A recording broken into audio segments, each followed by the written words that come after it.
In this video, I'm going to show you how to track your business expenses in order to better prepare for cash flow.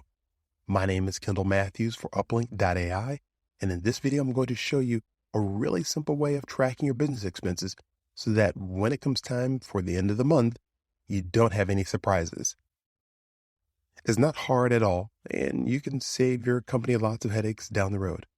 The first thing you're going to want to do is create a spreadsheet, either on your computer or laptop. Spreadsheets are your friend.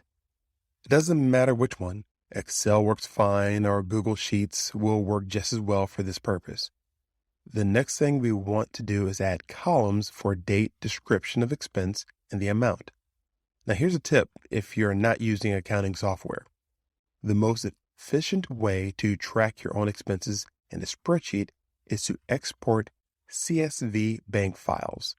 Yes, this is both a hassle and also the best way to track your expenses and income from your business bank or credit card accounts.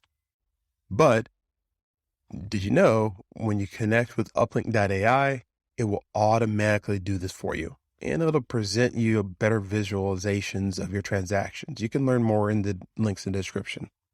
Let's move on. Dates and descriptions. Date is pretty self-explanatory, but I like to use dates that make sense, like 1st of August or 4th October.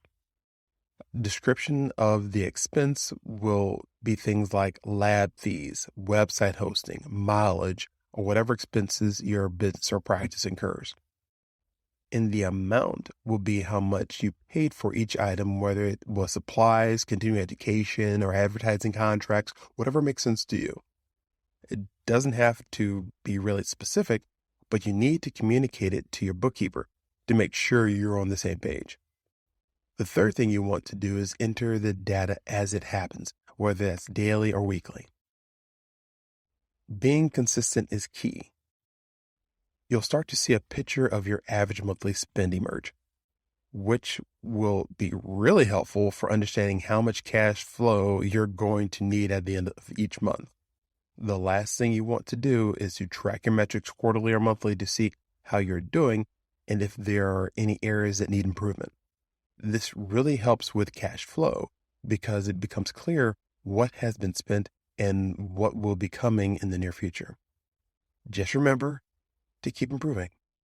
If this video was helpful, then hit that like button and consider connecting with Uplinq.ai to automate your bookkeeping. Links are in the description so you can focus on what is most important running your business.